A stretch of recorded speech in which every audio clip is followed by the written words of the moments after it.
Hi everybody, welcome back to another Ash Wednesday, and today we are here with Mr. Thomas DeLauer, aka Mr. Mineral, to talk about why you might be mixed up about your mixed nuts. Everyone tends to kind of group nuts together. They're just like, okay, healthy fats, cool, I can eat a lot of them, but there's a lot of calories, so I may not want to go overboard.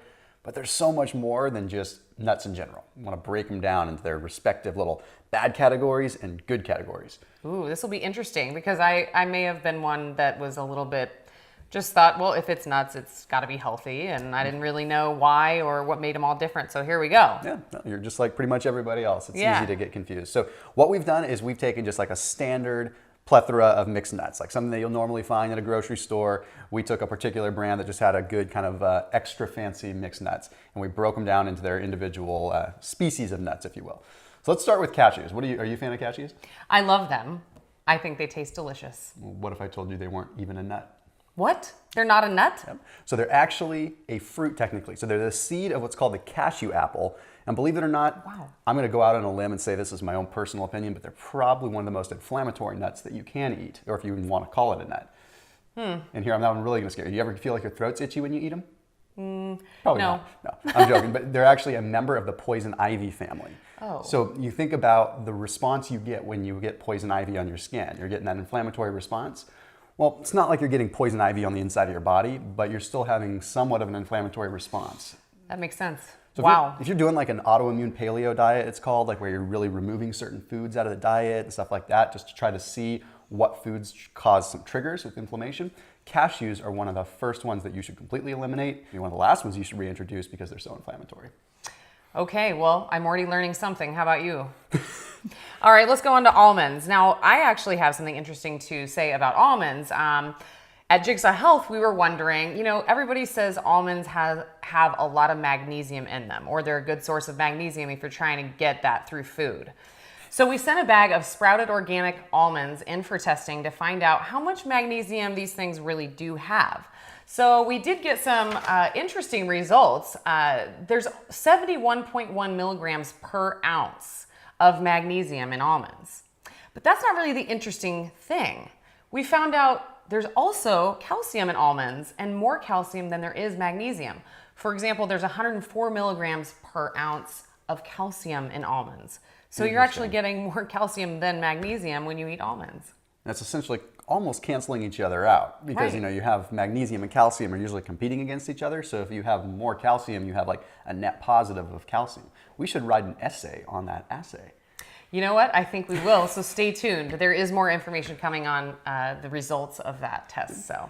And then we've got macadamia nuts. All right, macadamia nuts. I'm biased because I love these things. Yeah, they're awesome. And for the sake of mechanical digestion, what I mean by mechanical digestion is how hard it literally is to break down. Like, mechanically, does it? Does it grind up easily? Does it leave little chunks when you grind it up?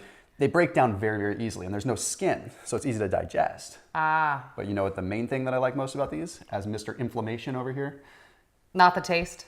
Well, no, they do taste good. But the fact that they are an equal ratio of 1-to-1 of omega-6 and omega-3 fatty acids. So you get a nice balance of like alpha-linoleic acid and your CLA. You get that nice equal balance so you're not having a spike in inflammation when you eat them that you typically get when you kind of overindulge on nuts in general. Well, and almonds they're pretty inflammatory as nuts go, isn't that right? Definitely. Okay. So macadamia nuts, these things taste good and everything, so great snack choice. Moving on to pumpkin seeds. What do you think about these little devils? They are devils. I call them zombie seeds. Zombie seeds? Yeah. Okay, I need to know more about that. So the reason I call them zombie seeds is simply because they are one of the only foods that gets more and more nutritious and nutrient dense as they age. So like even after the seed is picked and it's completely stored, after like 5-6 months, it can actually increase in protein value and it can increase in nutrient density. So they thrive when they're dead, just like zombies. Okay, I felt the need to do that. It's fine. All right, moving on to pecans. What do we got with these guys? I don't like them.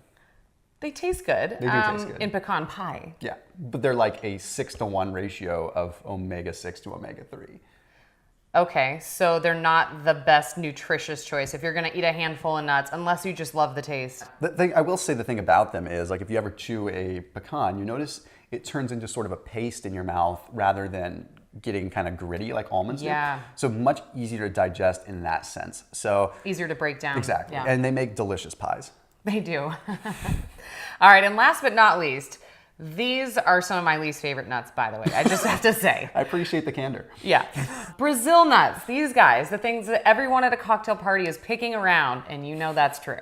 So tell us about these. They're just so like big and like boisterous. You know, they're Yes. just like in your face. Like, I'm Yeah. a Brazil nut, you know? I'm going to take up more space than everybody else. Exactly. They're just like kind of jerks. But they are extremely high in selenium. And selenium is a mineral that is very, very necessary, a trace mineral that's very necessary for thyroid function.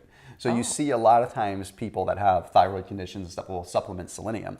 Well, you get your daily value of selenium in just a couple of Brazil nuts, which isn't saying much because they're the size of Texas anyway. But Yeah. still, it's a good thing for your thyroid.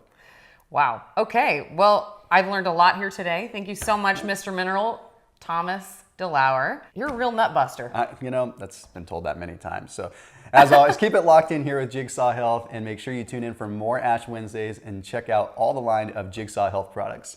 See you soon. See you soon.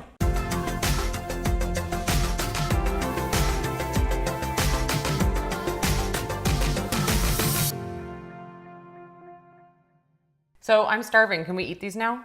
Sure, just be careful of the cashews. I'll go with the macadamia. We'll try them anyway. Live on the edge. Oh my goodness. No.